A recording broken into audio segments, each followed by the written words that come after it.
Bonjour à tous et bienvenue dans cette vidéo d'explication de cours sur les variables aléatoires réelles discrètes. Alors, pour faire ce cours, je vous ai proposé un modèle qui est un modèle relativement simple, qui va nous permettre d'illustrer les notions de loi, d'espérance, de variance, de fonction de répartition.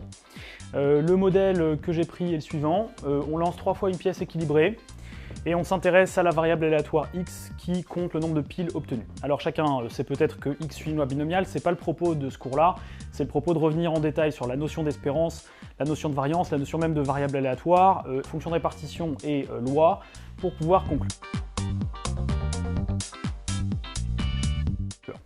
Alors première chose, en général, ça c'est souvent donné dans l'exercice, vous avez un univers des possibles. Ici, bien sûr, c'est l'univers pile face puissance 3, c'est-à-dire, si on est très précis, c'est l'ensemble de tous les petits événements élémentaires, oméga 1, oméga 2, oméga 3, etc. jusqu'à oméga 8, qui sont dessinés au tableau. Si on réfléchit bien, si on lance une pièce 3 fois, il y a 8 possibilités. Alors on aurait pu le faire avec un raisonnement de dénombrement, on a 2 choix pour le premier tirage, 2 choix pour le suivant, et encore 2 choix pour le tirage numéro 3. Donc ce qui nous fait 2 fois 2 fois 2 égale 8 possibilités. Vous pouvez aussi voir ça comme une deux listes, c'est-à-dire un couple de l'ensemble PF, ensemble qui contient une 3 listes de l'ensemble PF, ensemble qui contient 2 éléments. Et vous savez que pour un ensemble qui contient n éléments, le nombre de p-listes, c'est n puissance p. Je vous renvoie pour ça à une vidéo de dénombrement qu'on a déjà faite. Et ici, vous avez donc 2 puissance 3, 2 listes, 2 puissance 3 couples, c'est-à-dire 8. Donc deux façons de compter. Bon, moi, ce que je vous conseille, c'est de compter de façon simple. A priori, s'il n'y a pas de modèle difficile, pas besoin de connaître le cours finalement sur les listes, les arrangements, etc. On peut compter le nombre de possibilités à chaque étape et conclure. Donc 8 possibilités qui sont écrites au tableau. On ne voit pas ce qu'on peut obtenir d'autre si on lance 3 fois une pièce. Alors, il faut comprendre la notion de variable aléatoire maintenant. La variable aléatoire, en fait, elle associe à chacun de ces lancers le nombre de piles correspondants.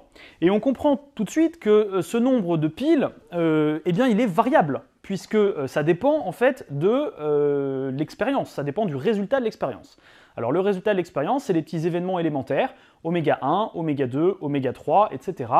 Et à chacun de ces événements, oméga 1, oméga 2, oméga 3, correspond un nombre, qui est le nombre de piles. Ça veut dire que le nombre qui est ici, évidemment, il va être en fonction de ces événements élémentaires, ce sera donc un nombre en quelque sorte aléatoire. Aléatoire puisque ça dépend du résultat et on ne connaît pas par avance le résultat. Donc on commence à voir apparaître ici la notion de variable aléatoire qui, à chacun des événements élémentaires, associe un nombre qui en dépend évidemment.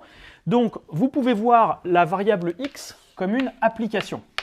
Et ça, c'est la première chose qu'on voit dans le cours, normalement, sur les applications, sur les variables aléatoires, c'est que l'application x, c'est une variable aléatoire, c'est une application de oméga dans R, première chose.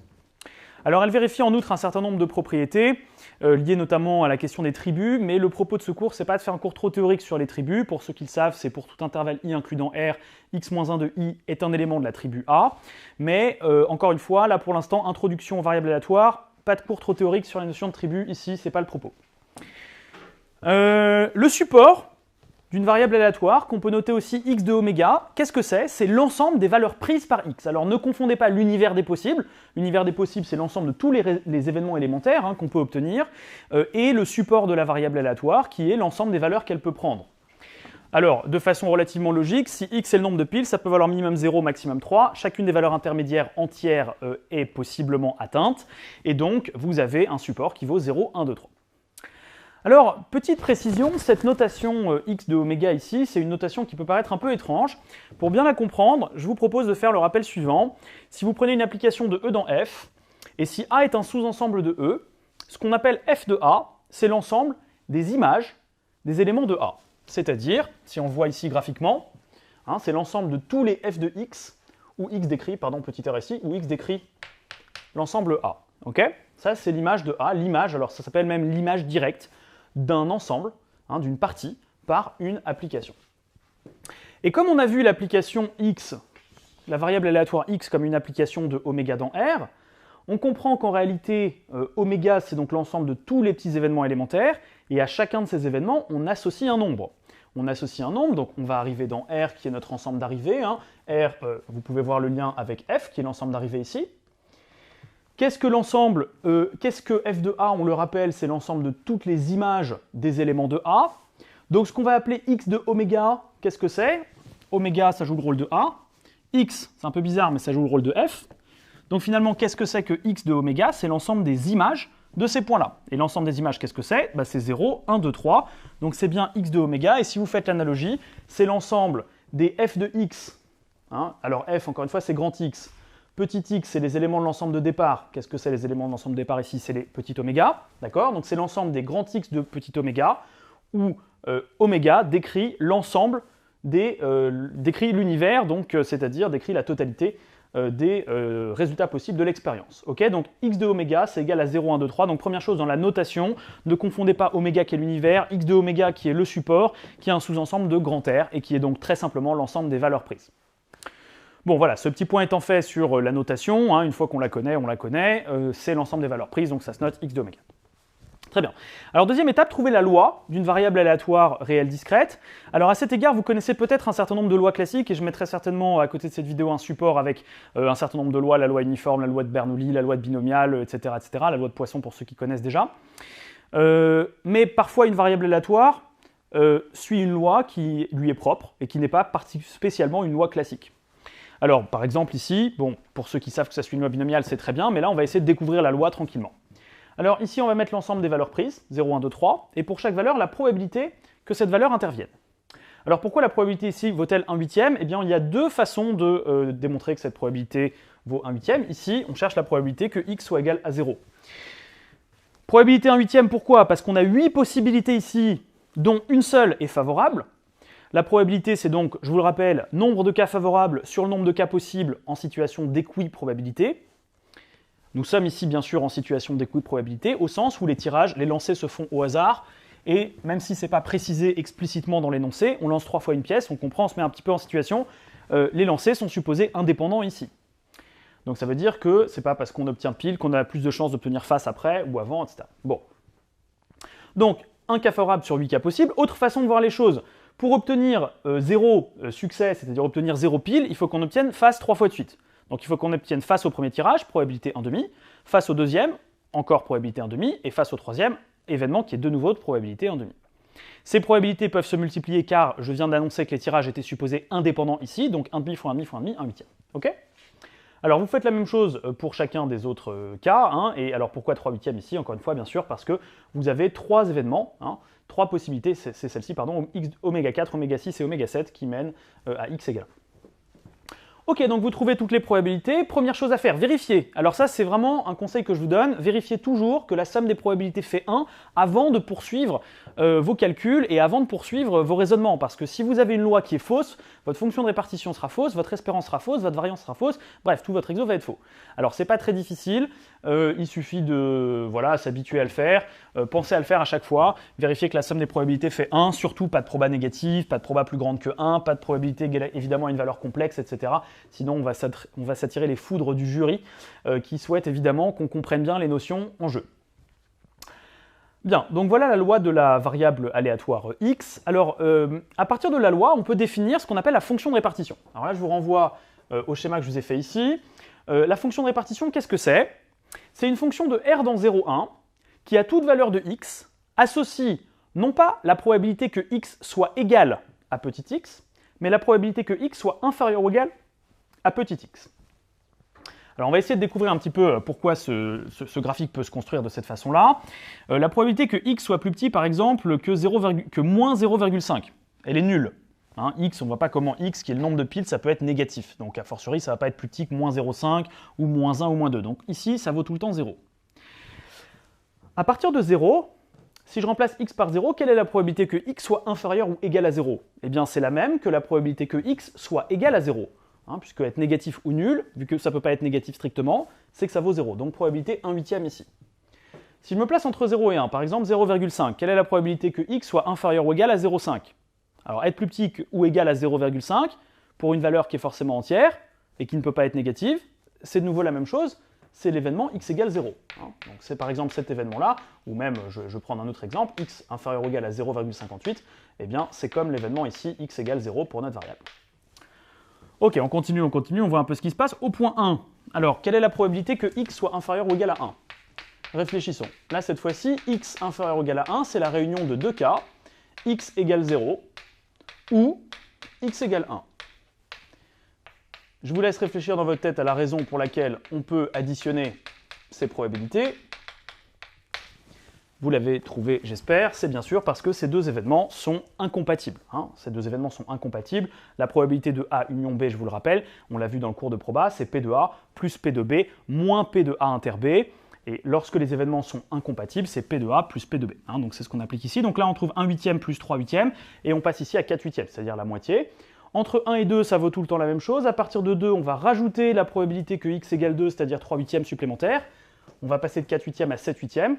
Et puis à partir de 3, on va arriver à 1, la probabilité que x soit inférieur ou égal à 3, voire qu'elle soit inférieure ou égal à 6, 7, 8, eh bien, cette probabilité vaut 1. Il est certain que le nombre de piles est inférieur ou égal à 3, et il est d'autant plus certain que ce nombre de piles est inférieur ou égal à 15 000.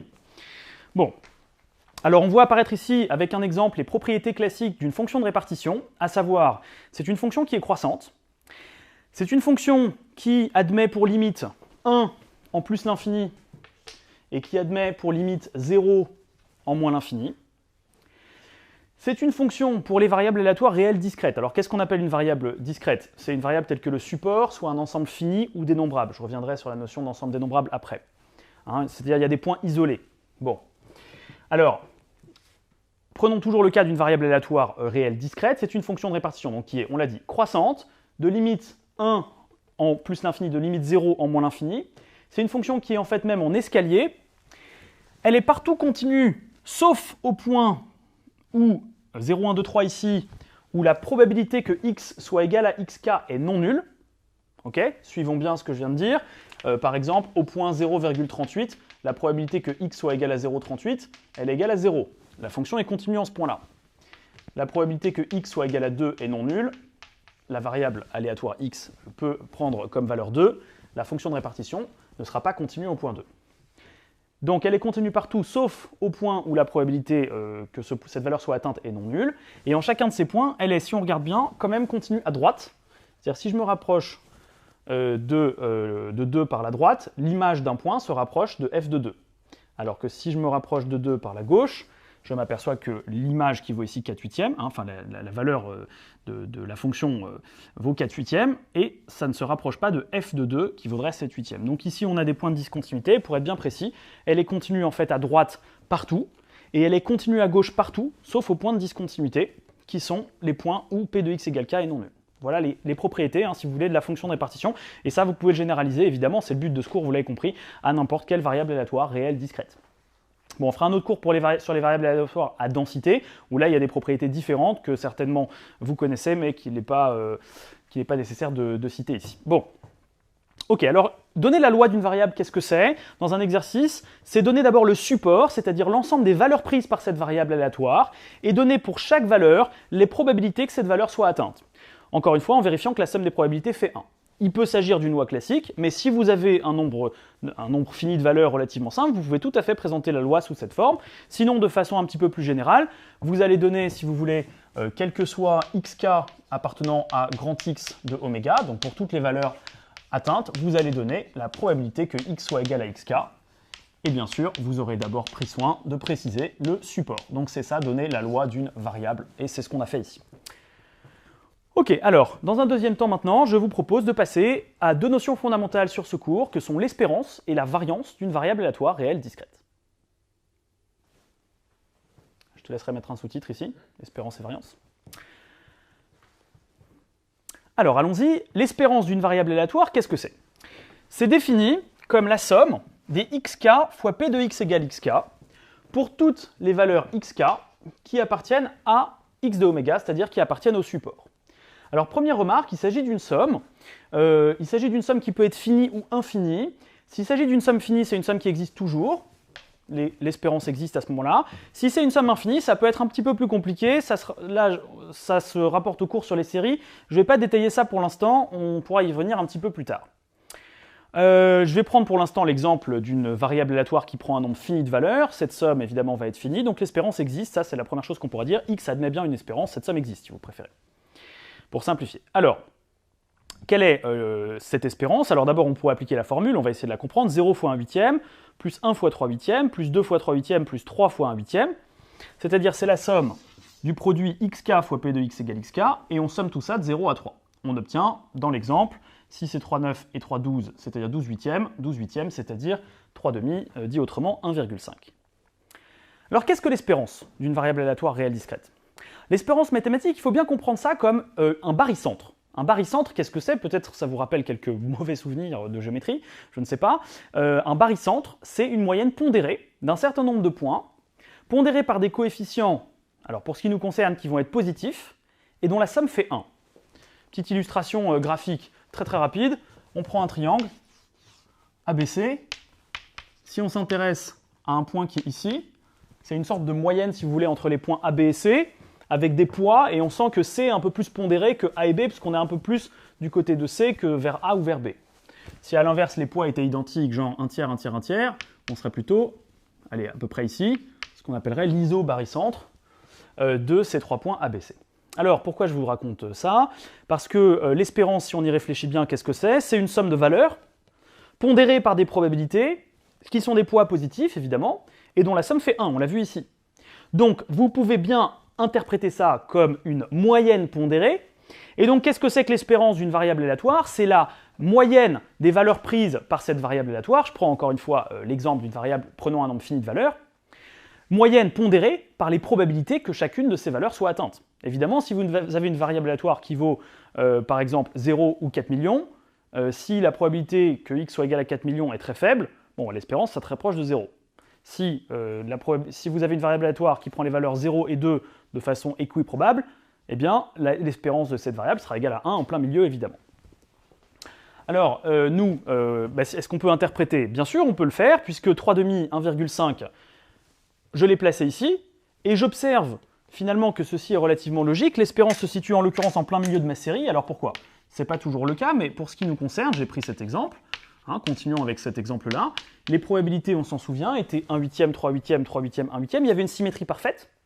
Symétrie que d'ailleurs on aurait pu trouver nous-mêmes parce que finalement pile et face jouent complètement le même rôle dans cet exercice. Donc finalement la probabilité d'avoir 0 pile, c'est-à-dire 3 faces, devrait être la même que celle d'avoir 3 piles, puisque pile ou face jouent complètement des rôles symétriques. Bref, une fois qu'on a vu ça, l'espérance ici, qui est la moyenne des valeurs prises, c'est complètement logique qu'on soit en plein milieu de la série. Et donc si vous avez fait une erreur de calcul pour telle ou telle raison, vous avez trouvé que l'espérance c'est 1 ou 2, vous pouvez tout de suite vous arrêter, vous avez fait une erreur parce que l'espérance ici, pour ce qui nous concerne, c'est complètement logique qu'elle se situe au milieu de la série. Encore une fois, parce que ces valeurs sont pondérées de façon équilibrée à gauche et à droite de la moyenne qui est ici 1,5.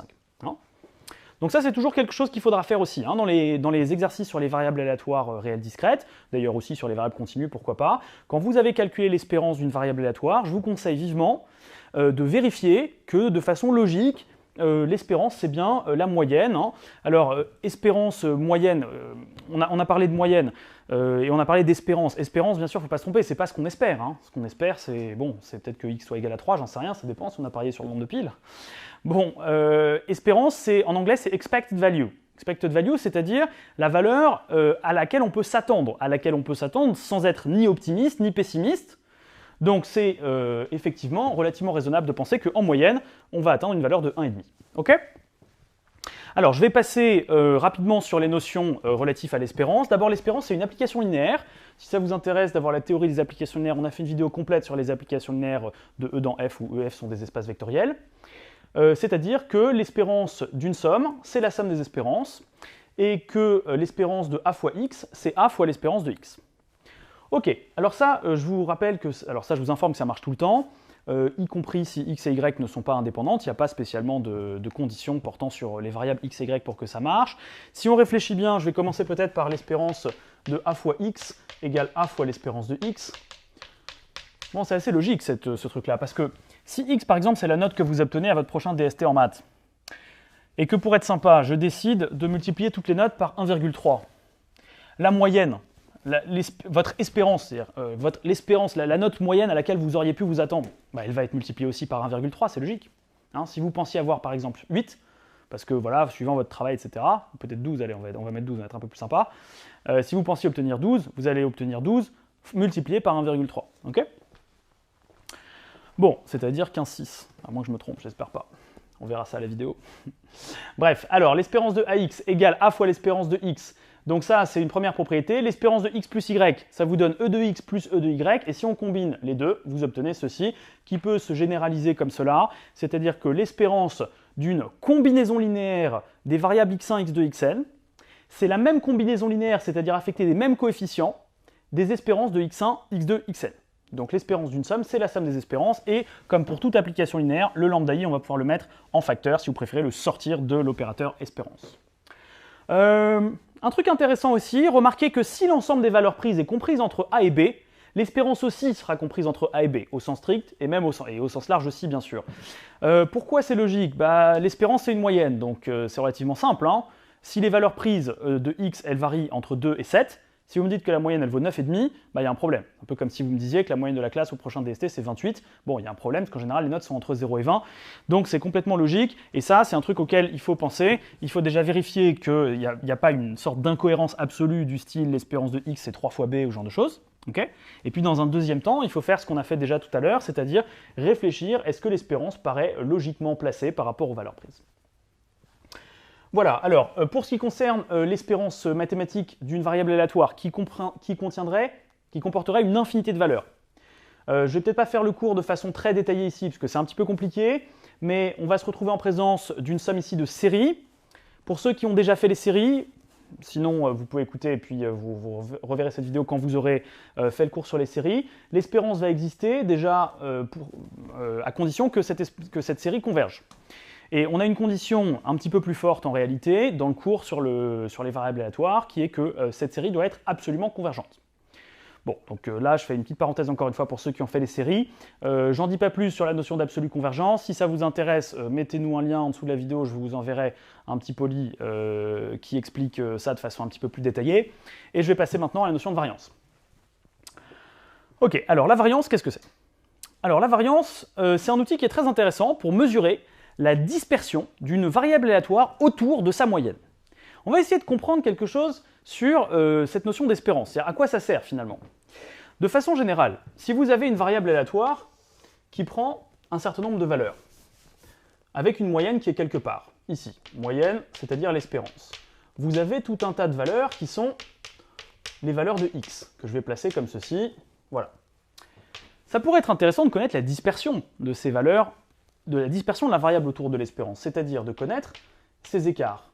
Et plus précisément, ce qu'on a d'ailleurs coutume d'appeler écart type, même si ce n'est pas exactement ça, mais ça s'en rapproche, l'écart type, ça pourrait être intéressant, en quelque sorte, l'écart moyen. Qu'est-ce que ça pourrait être, l'écart moyen? La moyenne de tous ces écarts, en quelque sorte. Bon. Alors, le problème, c'est qu'on a des écarts positifs et on a des écarts négatifs. Donc, on souhaite, évidemment, que les écarts positifs et les écarts négatifs ne se compensent pas. Alors, une technique possible, ce serait de prendre les écarts en valeur absolue. Ok, essayons de voir ce que ça donne. Si je prends les écarts en valeur absolue, les écarts, c'est ça. C'est x moins e de x. Je vous rappelle que la moyenne ici, c'est e de x. Et si je m'intéresse à la valeur absolue, voilà ce que ça donne. Enfin, je m'intéresse à la moyenne de ces écarts. Donc la moyenne, qu'est-ce que c'est? On l'a vu tout à l'heure, c'est l'espérance. Donc voilà ce qui serait intéressant. Voilà ce qu'on aurait pu appeler écart type, c'est ça. L'espérance de x moins e de x en valeur absolue. Alors il y a un petit souci, c'est que ça c'est un peu pénible à calculer, parce que dans la somme, il va falloir distinguer, suivant que x est au-dessus ou en dessous de son espérance, ça va nous faire des disjonctions de cas. Alors on a choisi une méthode un petit peu plus simple, c'est que pour éviter ce problème de signe, avec des termes positifs et des termes négatifs qui vont se compenser, on a fait complètement artificiellement une opération simple pour transformer tous les signes négatifs en des signes positifs. Vous vous en doutez maintenant, c'est qu'on a passé ce x moins e de x au carré ici, d'accord ? Alors, ça veut dire quoi? Ça veut dire qu'on a pris les écarts, ces écarts, on les a passés au carré, et on s'intéresse à la moyenne de ces écarts au carré, de sorte que les écarts soient maintenant complètement positifs. Alors vous allez me dire, oui, c'est sympa, mais le problème c'est qu'évidemment, du coup, on ne calcule plus la moyenne des écarts. Vous avez totalement raison, on ne calcule plus la moyenne des écarts, on calcule la moyenne des écarts au carré. Donc qu'est-ce qu'on va faire? Eh bien, vous vous en souvenez certainement, l'écart type, c'est la racine de la variance. Et donc, qu'est-ce qu'on va faire? On va corriger en quelque sorte, après avoir mis ce facteur carré artificiellement, on va le corriger en passant à la racine. Alors, pour ceux que ça intéresse, si on passe les écarts au carré, on fait la moyenne, et qu'ensuite on passe à la racine, ce n'est pas exactement la moyenne des écarts en valeur absolue. Maintenant, c'est pas forcément très grave parce qu'avec cette technique-là, on surestime un tout petit peu l'écart en valeur absolue et surestimer le risque quand on fait une étude en probabilité ou en statistique, c'est pas dramatique. Ce qui serait grave, c'est plutôt sous-estimer un risque. Hein. Vous imaginez bien, si vous faites l'étude de risque, si vous sous-estimez un risque, si c'est un risque grave de défaut pour une banque ou ce genre de choses, là c'est vraiment un gros problème. Si vous surestimez un petit peu le risque, c'est pas très grave. Bref, ça c'est un petit détail. Si ça vous intéresse, vous pouvez y réfléchir. Pour ceux qui veulent aller plus loin, avec la concavité de la fonction racine et l'inégalité de Jensen, on peut essayer de réfléchir un petit peu à cette notion de façon un petit peu plus fine. Bon, ok, cela étant dit, on comprend. La variance, qu'est-ce que c'est? Je reviens aux bases. C'est la moyenne des écarts au carré entre x et sa moyenne. Alors ça, c'est une formule de cours hein, qu'on peut aussi voir de cette façon-là. C'est la somme des xk moins 2x au carré fois p de x égale xk. Et là, on fait une application d'un théorème que je n'ai pas cité qui s'appelle le théorème de transfert, mais je n'ai pas besoin de l'écrire pour l'instant. Cette formule-là, c'est très sympa pour comprendre le cours. C'est très intéressant parce que ça vous donne tout de suite, je ne l'ai pas marqué au tableau, mais je vais rajouter qu'une variance, évidemment, est toujours positive, puisque c'est l'espérance d'un carré. Naturellement, c'est positif. Positif ou nul.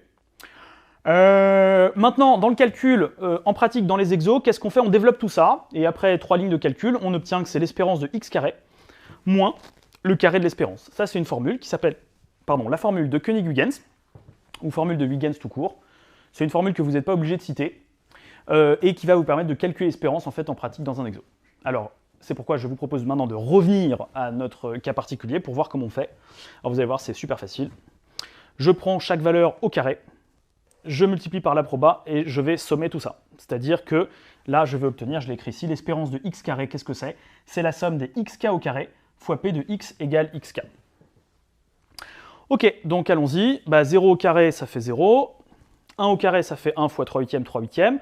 2 au carré, 4. 4 fois 3 huitièmes, 12 huitièmes. Et 3 au carré, 9 fois 1 huitième, ça donne 9 huitièmes. On somme tout ça et on obtient 9 et 12. 9 et 12, 21 et 3, 24. Donc 24 sur 8, c'est-à-dire 3. Voilà, donc 3, c'est l'espérance de x carré.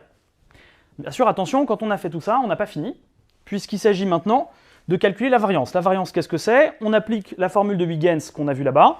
C'est l'espérance de x2, donc 3, moins le carré de l'espérance. Hein. On applique bien la formule qui est ici. Donc l'espérance, c'était 3,5, et e de x2, ça donnait 3. Donc on fait le calcul, tac, tac, tac, on met tout sur le même dénominateur qui est 4, on obtient 3 quarts. 3 quarts, très bien. Bon alors 3 quarts, ça ne s'interprète pas vraiment, parce que c'est la moyenne des écarts au carré, donc c'est pas génial. On passe à l'écart type, et l'écart type c'est la racine de la variance, donc racine de 3, ça fait racine de 3, hein, comme son nom l'indique, et racine de 4 qui donne 2. Racine de 3 sur 2. Ok, alors racine de 3 sur 2, on réfléchit, racine de 3 ça fait à peu près 1,7, hein, 1,768 même, donc 1,8 on va dire plutôt, divisé par 2, donc c'est de l'ordre de 0,9, un peu moins que 0,9, 0,8, peut-être 0,88, quelque chose comme ça. Est-ce que c'est logique? Est-ce que c'est cohérent?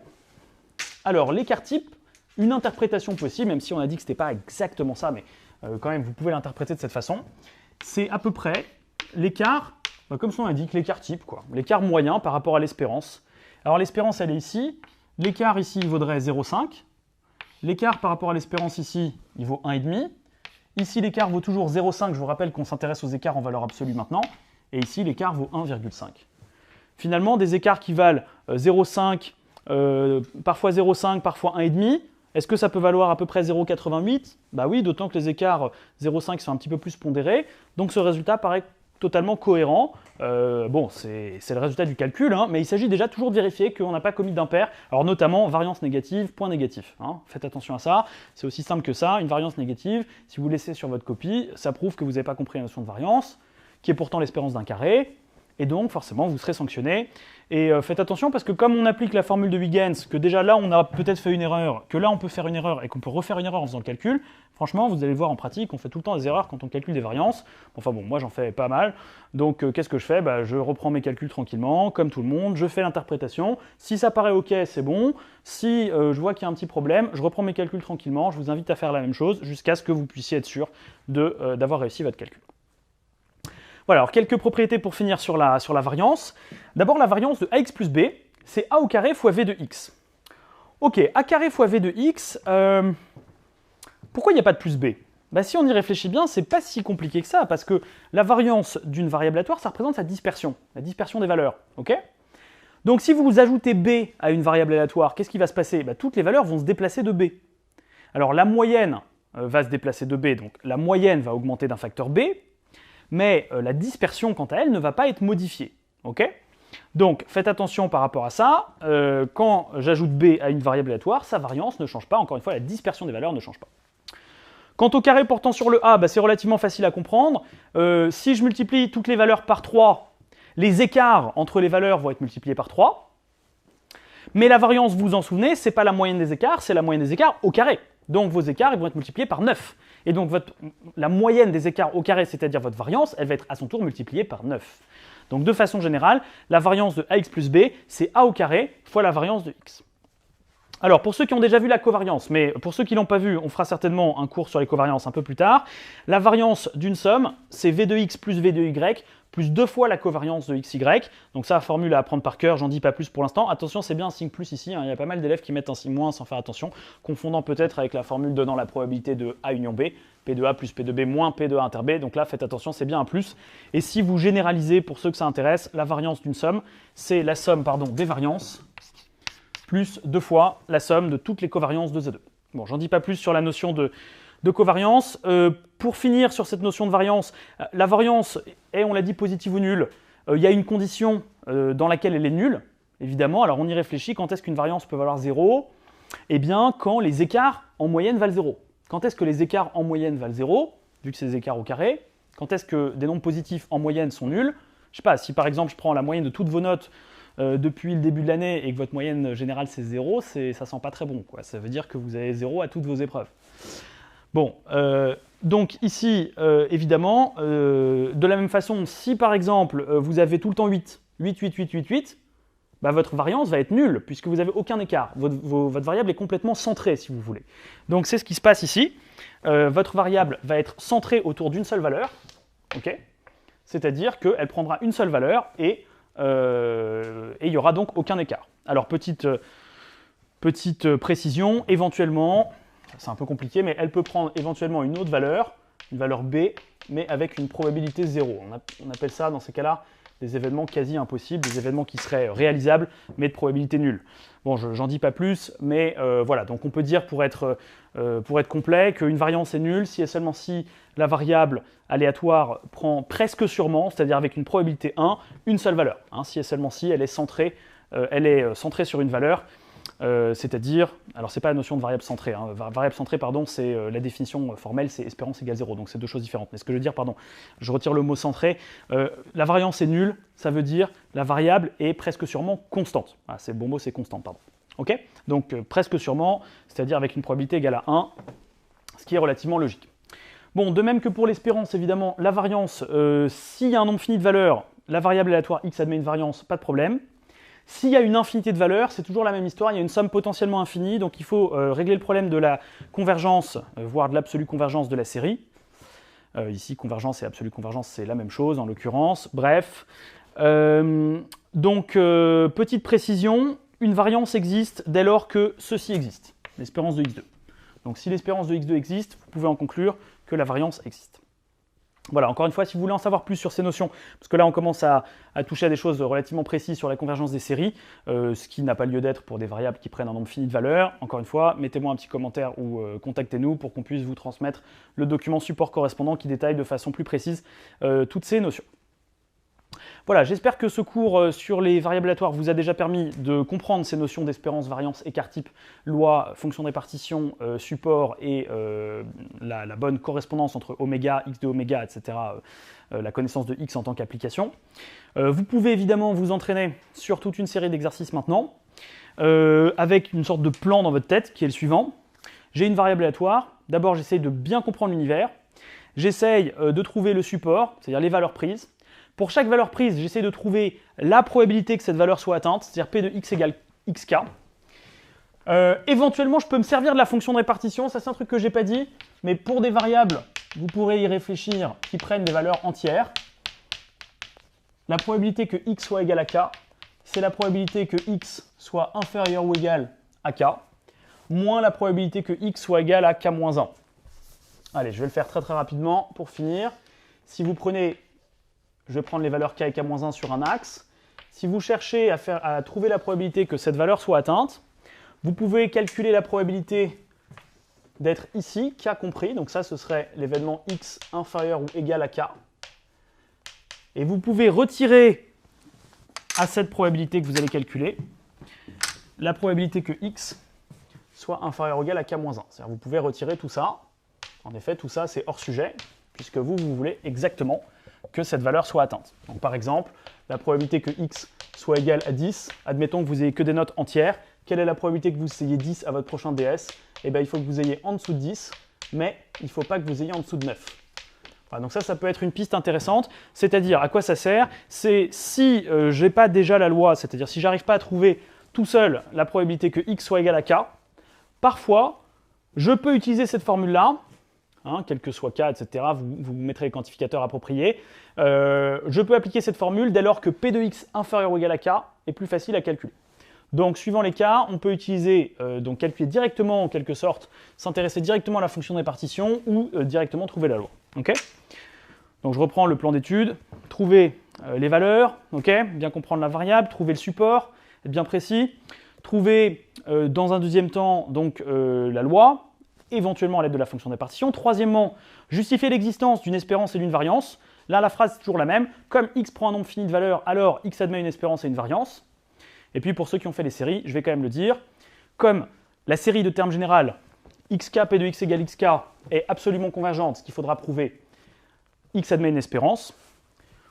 Et pour ce qui concerne la variance, pour justifier l'existence d'une variance, soit encore une fois x prend un nombre fini de valeurs, pas de problème, soit il y a une infinité de valeurs, auquel cas il faut justifier l'existence de ce moment d'ordre 2.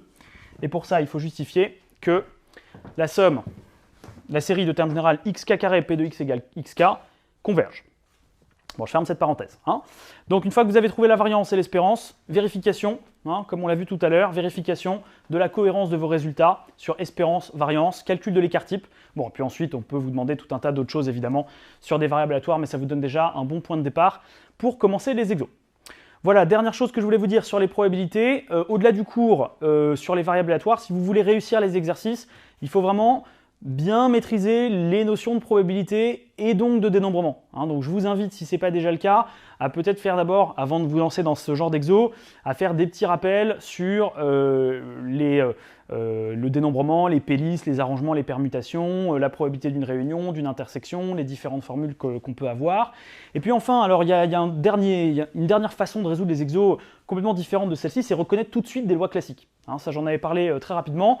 Donc je ne vais pas vous faire un cours ici sur toutes les lois classiques, puisqu'on va les rassembler plutôt dans une fiche avec un tableau, avec à chaque fois le modèle, le support, la loi, l'espérance et la variance. Comme ça, ça vous fait une application de tout ce qu'on avait vu. Et puis je vous propose évidemment de retrouver tous ces résultats à l'aide du cours que nous venons de faire. Voilà, écoutez, je vous dis à très bientôt, bon courage et bon travail à tous. Et si vous avez des questions, bien sûr, n'hésitez pas à nous contacter au numéro qui s'affiche ou par mail à notre adresse mail dédiée pour les questions de maths de nos élèves. À très bientôt.